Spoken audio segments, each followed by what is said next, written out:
Okay, चलिए start करते हैं हम लोग यहाँ पे यूनिट नंबर 2 कंट्रोल स्ट्रक्चर्स।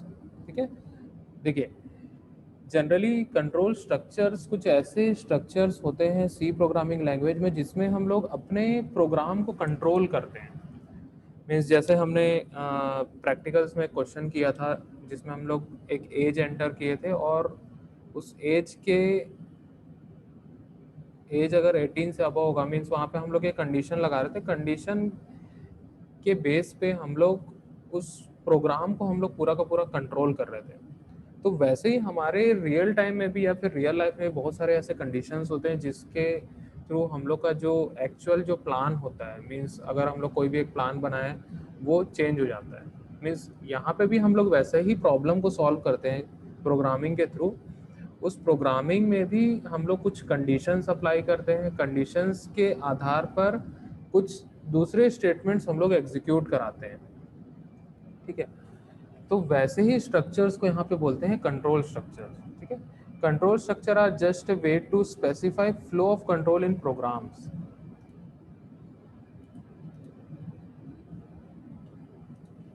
ठीक है, any algorithm or program can be more clear understood if they use self-contained modules called as logic or control structures। ठीक है, अभी तक हम लोग ने जो प्रोग्रामिंग यहाँ पे किया, ठीक है, उसमें हम लोग अरिथमेटिक ऑपरेटर्स यूज़ किए, रिलेशनल ऑपरेटर्स यूज़ किए, इंक्रीमेंट डिक्रीमेंट ऑपरेटर्स यूज़ किए। ये सारे ऑपरेटर्स को यूज़ करके हम लोग सिंपल प्रोग्रामिंग कर रहे थे। मीन्स उसमें बहुत बड़ा कोई लॉजिक नहीं था। ठीक है, अगर हम लोग को कुछ अलग लॉजिक उसमें लगाना है, मीन्स हम लोग अपना जो प्रोग्राम है वो किसी कंडीशन के आधार पर या फिर हम लोग अपने तरीके से उसको फ्लो बनाना चाहते हैं। फ्लो मीन्स क्या होता है कि जो भी स्टेप्स होते हैं उसके, ठीक है, वो हम लोग डिसाइड करेंगे कि कौन सा स्टेप कब एग्जीक्यूट होगा। ठीक है, जैसे हमने कल किया था प्रोग्राम में, ठीक है, हम लोग ने स्टेप 1 में इनपुट लिया, स्टेप 2 में उसमें इनिशलाइज किया, स्टेप 3 में हमने उसमें कंडीशन अप्लाई किया, स्टेप 4 में हम लोग स्टेटमेंट्स एग्जीक्यूट किए थे। ठीक है, तो वही फ्लो हम लोग को यहाँ पे डिसाइड करना होता है। तो वो सारे फ्लो जो होते हैं हम लोग कंट्रोल स्ट्रक्चर से डिसाइड कर सकते हैं। ठीक है, जनरली जो कंट्रोल स्ट्रक्चर होते हैं वो उस प्रोग्राम को एनालाइज करते हैं और उसका फ्लो हम लोग डिसाइड करते हैं। ठीक है, अब वो जो फ्लो होगा मीन्स प्रोग्राम चलेगा कैसे, ठीक है, क्या क्या स्टेप्स फॉलो होंगे, ठीक है, कब कौन सा स्टेटमेंट एग्जीक्यूट होना है, ठीक है, वही सारी चीज़ें हम लोग इस कंट्रोल स्ट्रक्चर से डिसाइड करेंगे। मीन्स कंट्रोल स्ट्रक्चर पढ़ने का मतलब यही है कि हम लोग अपने फ्लो का मतलब अपने प्रोग्राम का फ्लो कैसा बना रहे हैं। ठीक है, वही सारी चीज़ें हम लोग यहाँ पे इम्प्लीमेंट करेंगे। तो यहाँ पे 3 बेसिक्स टाइप्स होते हैं लॉजिक या फिर फ्लो कंट्रोल के।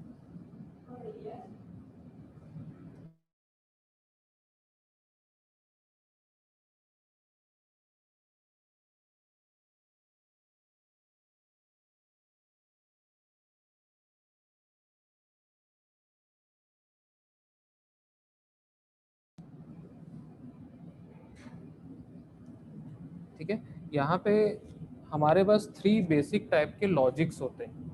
ठीक है, या फिर फ्लो, दोनों लगभग लगभग सेम ही चीज़ होती है। ठीक है, तो हमारे पास यहाँ 3 टाइप के लॉजिक है। सबसे फर्स्ट लॉजिक है सीक्वेंस लॉजिक और सीक्वेंशियल फ्लो। सीक्वेंस लॉजिक और सीक्वेंशियल फ्लो अभी तक जो हम लोग प्रोग्रामिंग कर रहे थे यूनिट नंबर 1 में, ठीक है, यूनिट नंबर 1 में जो भी हम लोग बेसिक प्रोग्रामिंग कर रहे थे जिसमें हम लोग वेरिएबल्स यूज़ किए, ऑपरेटर्स यूज़ किए, अरिथमेटिक ऑपरेटर, रिलेशनल ऑपरेटर, ये सारे स्टेप बाय स्टेप एग्जीक्यूट, जैसे जैसे हम लोग लाइन लिखते जाते हैं वैसे वैसे वो एग्जीक्यूट होते जाता है। तो इसी को बोलते थे हम लोग सीक्वेंशियल फ्लो या फिर सीक्वेंस लॉजिक।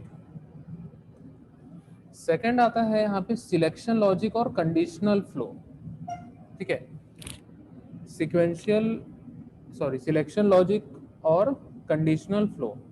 अब यहाँ पे हम लोग किसी पर्टिकुलर ब्लॉक का हम लोग सिलेक्शन करेंगे।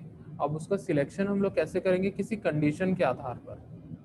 ठीक है, इसीलिए इसको बोला जाता है सिलेक्शन लॉजिक या फिर कंडीशनल फ्लो। हमारे पास 2 स्टेटमेंट है, दोनों स्टेटमेंट अलग अलग हैं, ठीक है। कौन सा स्टेटमेंट पहले एग्जीक्यूट होगा, कौन सा स्टेटमेंट बाद में एग्जीक्यूट होगा, ठीक है, वो हम डिसाइड कर सकते हैं किसी सिलेक्शन लॉजिक के थ्रू या फिर कंडीशनल फ्लो के थ्रू, या फिर कंडीशनल लॉजिक हम लोग उसमें लगा सकते हैं उसके थ्रू। थर्ड होता है इटरेशन लॉजिक और रिपीटेटिव फ्लो। इसमें हम लोग क्या करते हैं कि अगर कोई भी स्टेटमेंट हम लोग को बार बार एग्जीक्यूट करना है, कोई भी स्टेटमेंट हम लोग को बार बार एग्जीक्यूट करना है, जैसे हम लोग को मान के चलो कोई भी एक स्टेटमेंट है, जैसे हेलो वर्ल्ड है, हेलो वर्ल्ड को हम लोग को क्या करना है, हम लोग को उसको 100 बार प्रिंट करना है, तो हम लोग क्या करेंगे, प्रिंटफ स्टेटमेंट जो है हम लोग 100 टाइम्स लिख लेंगे। इससे क्या होगा, 100 बार प्रिंट हो जाएगा। लेकिन वहां पे हम लोग का काम बहुत ज़्यादा बढ़ गया, काम हम लोग का बहुत ज़्यादा बढ़ गया, ठीक है। हम लोग 100 टाइम्स लिखेंगे मीन्स 100 लाइन्स एग्जीक्यूट होंगी, ठीक है। तो 100 लाइन्स एग्जीक्यूट करने के लिए प्रोसेसर भी बिजी होगा, ठीक है, प्रोग्राम बड़ा हो जाएगा, तो अननेसेसरी हम लोग एक ही चीज को 100 टाइम्स परफॉर्म कर रहे हैं। तो वही समस्या का समाधान यहाँ पे दिया गया है इटरेशन लॉजिक से, ठीक है। हम लोग एक ही स्टेटमेंट को अगर 100 बार एग्जीक्यूट कराना चाहते हैं तो हम लोग वहाँ पे एक इटरेशन लॉजिक लगा देते हैं, या फिर हम लोग वहाँ एक रिपीटेटिव फ्लो इम्प्लीमेंट करते हैं जिसके थ्रू हम लोग एक ही स्टेटमेंट को बार बार एग्जीक्यूट कर सकते हैं, एक ही स्टेटमेंट को हम लोग बार बार एग्जीक्यूट कर सकते हैं, ठीक है। तो इसी को हम लोग बोलते हैं कंट्रोल स्ट्रक्चर्स। तो कंट्रोल स्ट्रक्चर्स में हमारे पास 3 टाइप के लॉजिक या फिर 3 टाइप के फ्लो अवेलेबल होते हैं, सीक्वेंस लॉजिक और सीक्वेंशियल फ्लो, सिलेक्शन लॉजिक और कंडीशनल फ्लो, इटरेशन लॉजिक और रिपीटेटिव फ्लो, ठीक है। सीक्वेंस लॉजिक और सीक्वेंशियल फ्लो जो है हम लोग पढ़ चुके हैं, यूनिट नंबर 1 तक जो हम लोग प्रोग्रामिंग कर रहे थे वो सीक्वेंस लॉजिक होता था या फिर सीक्वेंशियल फ्लो में हम लोग प्रोग्रामिंग बना रहे थे। अब हम लोग क्या करेंगे, सेकंड पार्ट में आएंगे, सिलेक्शन लॉजिक और कंडीशनल फ्लो, ठीक है। तो यहाँ पे हम लोग आते हैं, सबसे पहले मैं सीक्वेंशियल लॉजिक को थोड़ा डिटेल में मैं बता देता हूँ। यहाँ पे sequential logic, as the name suggests, follows serial or sequential flow in which the flow depends on the series of instruction given to the computer, ठीक है। sequential logic क्या होगा कि जैसे जैसे हम लोग स्टेटमेंट्स लिखते जाएंगे, जैसे हम लोग प्रोग्रामिंग लिखते हैं, हैश इंक्लूड लिखते हैं, ठीक है, फिर उसके बाद वॉइड मेन लिखते हैं, वॉइड मेन के अंदर हम लोग सबसे पहले वेरिएबल डिक्लेयर करते हैं, स्क्रीन क्लियर करते हैं, फिर उसके बाद वेरिएबल इनिशियलाइज करते हैं, ठीक है, फिर और कुछ हम लोग स्टेटमेंट्स लिखते हैं, तो लाइन बाय लाइन एग्जीक्यूट होते जाता है। सिक्वेंशियल लॉजिक यही बोलता है कि जैसा हम लोग स्टेटमेंट्स लिखते जाएंगे वो लाइन बाय लाइन एग्जीक्यूट होते जाएगा टॉप टू बॉटम अप्रोच में, ठीक है, लाइन बाय लाइन एग्जीक्यूट होते जाएगा, कुछ भी इसमें अलग लॉजिक नहीं है। सिक्वेंशियल लॉजिक में यही होता है कि लाइन बाय लाइन एग्जीक्यूट होते जाता है, ठीक है, इसी को बोला जाता है सिक्वेंशियल लॉजिक और सिक्वेंशियल फ्लो या फिर सिक्वेंशियल स्टेटमेंट्स, ठीक है। सेकंड आता है यहाँ पे सिलेक्शन लॉजिक, ठीक है। Selection logic simply involves a number of conditions और parameters which decides one out of several written modules, ठीक है। अब यहाँ पे सिलेक्शन लॉजिक इसमें क्या इन्वॉल्व होंगे, नंबर ऑफ कंडीशंस, ठीक है, एक कंडीशन, दो कंडीशन, तीन कंडीशन, चार कंडीशन, पांच कंडीशन या एन नंबर ऑफ कंडीशंस हम लोग वहां पे लगा सकते हैं। हर एक कंडीशन के लिए हम लोग अलग अलग लॉजिक इंप्लीमेंट कर सकते हैं, मीन्स अलग अलग स्टेटमेंट्स को हम लोग एग्जीक्यूट करवा सकते हैं, ठीक है।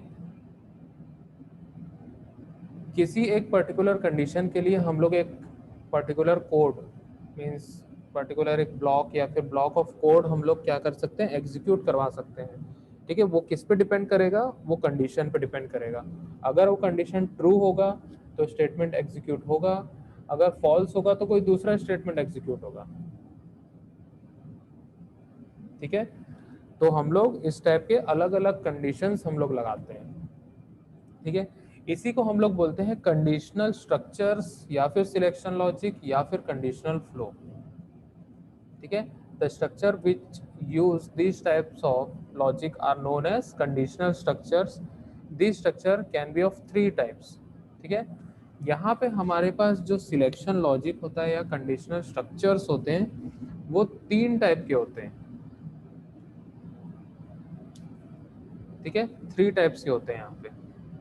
सबसे पहला होता है सिंगल सिलेक्शन। सबसे पहला होता है सिंगल सिलेक्शन।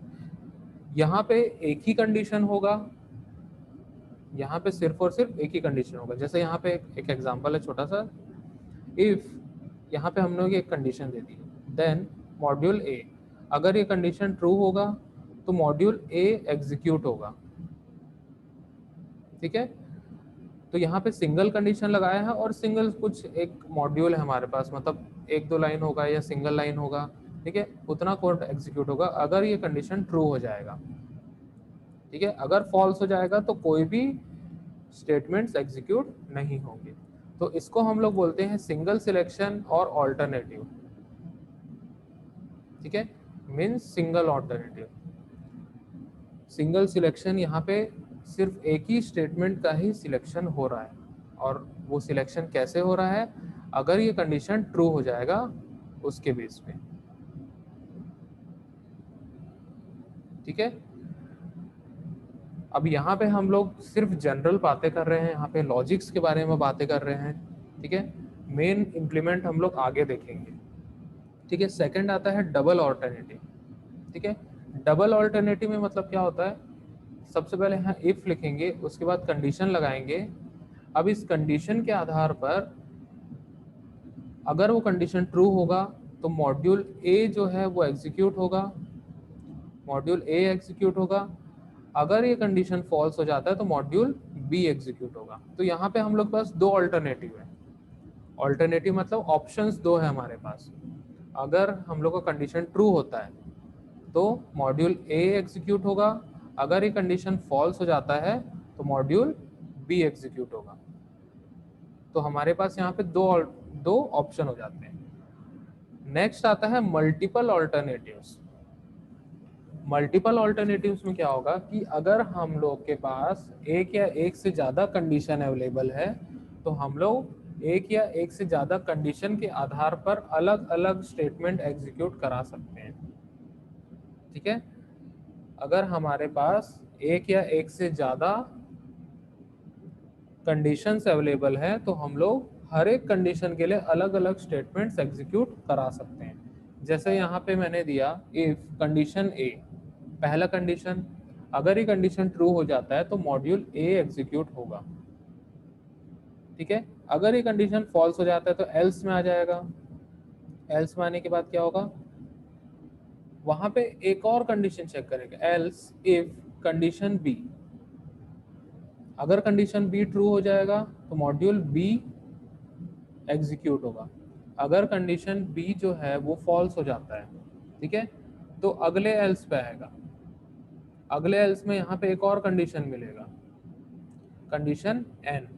अगर कंडीशन एन ट्रू हो जाता है तो मॉड्यूल एन एग्जीक्यूट होगा। सर मल्टीपल वाला एक बार और समझाइए ना। देखिए मल्टीपल ऑल्टरनेटिव्स में क्या होता है, हम लोग के पास एक या एक से ज्यादा कंडीशंस होते हैं। ठीक है, अभी तक हम लोग क्या कर रहे थे, यहाँ पे सिंगल कंडीशन पे ही काम कर रहे थे। अब मल्टीपल ऑल्टरनेटिव होने के कारण क्या हुआ, हम लोग को कंडीशन भी मल्टीपल लगाने पड़ेंगे, मतलब एक या एक से ज्यादा कंडीशन हम लोग यहाँ पे लगाएंगे। ठीक है, तो सबसे पहले यहाँ पे एक कंडीशन ले लेते हैं। सबसे पहला कंडीशन इफ कंडीशन ए। ठीक है, अगर कंडीशन ए जो है वो ट्रू हो जाता है तो मॉड्यूल ए एग्जीक्यूट होगा, मॉड्यूल ए एग्जीक्यूट होगा। ठीक है, अगर कंडीशन ए फॉल्स हो जाता है तो फॉल्स हो जाएगा, तो कहाँ पे आ जाएगा, एल्स में आ जाएगा। एल्स में आने के बाद यहाँ पे एक और कंडीशन चेक करेगा। ठीक है, अगर ये कंडीशन ट्रू होता है तो मॉड्यूल बी एग्जीक्यूट होगा। अगर ये कंडीशन फॉल्स हो जाता है तो इसके एल्स में आ जाएगा, मतलब उसके बाद तो कोई दूसरा कंडीशन चेक करेगा। ठीक है, तो ऐसे मल्टीपल कंडीशंस हम लोग लगा सकते हैं और हर कंडीशन के लिए अलग अलग मॉड्यूल एग्जीक्यूट करा सकते हैं, अलग अलग हम लोग स्टेटमेंट एग्जीक्यूट करा सकते हैं। ठीक है, तो यहाँ पे सिलेक्शन लॉजिक में या फिर इस कंडीशनल स्ट्रक्चर में हमारे पास 3 टाइप के स्ट्रक्चर अवेलेबल होते हैं, सिंगल सिलेक्शन, डबल ऑल्टरनेटिव और मल्टीपल ऑल्टरनेटिव्स। इतने यहाँ पे हम लोग के पास स्ट्रक्चर अवेलेबल होते हैं।